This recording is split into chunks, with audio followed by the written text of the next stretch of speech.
Okay, it's time to start working on this Vitara build here, but the first thing I need to do is clean up this shaft a little bit. Alright, that's better.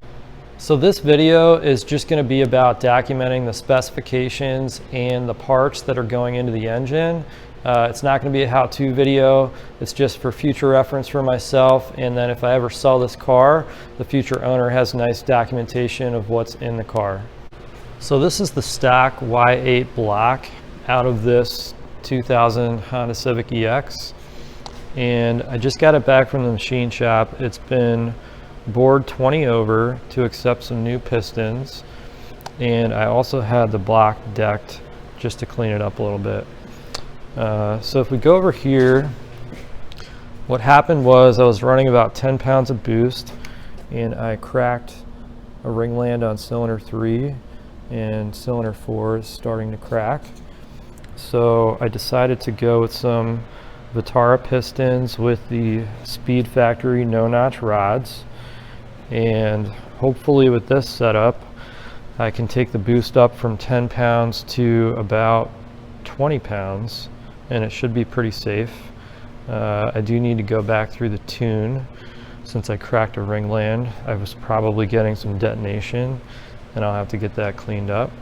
So the SpeedFactory kit comes with these nice Teflon coated YCP pistons.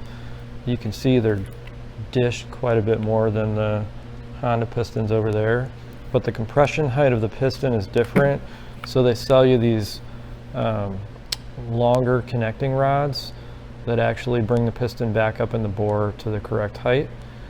And these rods are called no-notch rods because typically on the D series you have to notch the bottom of the cylinder bore to get the rods to clear, and sometimes the girdle as well here in this area. So I'll be interested to see when this goes together if everything clears the way that it should. So the first spec I want to call out on this build is the piston to wall clearance. This is still a cast piston. SpeedFactory recommends 2.5 thousandths, which is about a thousandth bigger than you would typically run on a cast piston, but because it is for a turbocharged setup, it makes sense. My machine shop actually went out to 3 thousandths on the piston to wall, so you can kind of see that rocking in there, which I am totally fine with.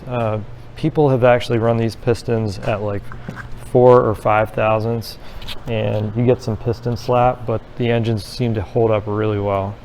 So now I'm going to start throwing these pistons and rods together. I'm also going to put my rings on my filer here and set the gaps. Alright, so I got my pistons assembled to my rods.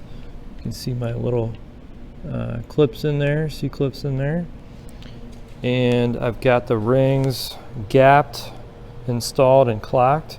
So I went 19 thousandths on the top ring, 21 thousandths on the second ring, and then 25 thousandths on the oil rings. So it's, you know, almost double like the factory spec, but it's also within the service limits of the factory specifications. So I feel really comfortable with those specs for the amount of boost that this engine is going to run. And then these rod bolts are going to get torqued to 55 foot-pounds per the spec sheet that came with these rods. And then the other thing I did was I did bolt the crank into the block with the girdle to check the clearances. And on this engine, you really have to do that first, because then the girdle kind of gets in the way of installing the rod caps and checking the clearances on those. So it's got to come back out. So that looked good. And now these pistons are ready to go in, and the short block is ready for assembly. This thing is ready to get assembled, so let's do it.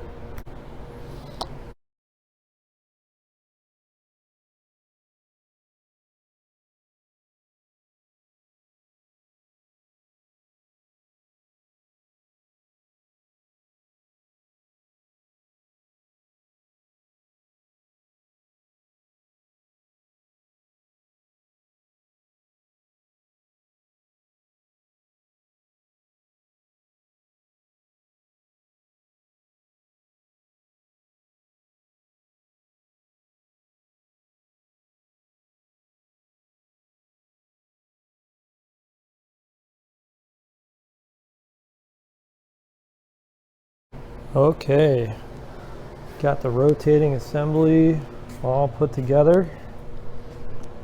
Short block, good to go. So I'm really happy with the deck height on these pistons. They're almost to the top of the bore because of those connecting rods. And then if I flip this thing over,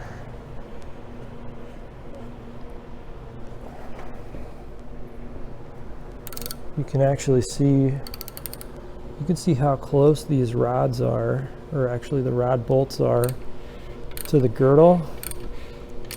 So it's close, but they're not hitting. I didn't put a feeler gauge in there, but I would say, you know, it's maybe like 10 or 20 thousandths. So there's good clearance there, and then there's also really good clearance. Let me see. Not sure if you'll be able to see that, but there's really good clearance where the rod would typically hit. Right there, the bottom of the cylinder. Kind of see that breakover point. So really good clearance there. So very happy with this rotating assembly right now. So the only other thing I have to point out here, because this is a Vitara build, the arrows on the pistons go towards the back of the engine. That's because these were originally meant for a Suzuki engine, where the intake and exhaust were on the opposite side of the engine from Honda. So my intake valve reliefs are bigger, and I need those on the intake side. So I've got to face the piston what would be considered backwards if we were building just about anything else. So I'm going to cut this video off here with the short block. What I'll do is a part 2 for the cylinder head and the timing and all that. And then hopefully I'll get into like a part 3 installing in the car, turning the boost up. So look out for the rest of the series, and thanks for watching.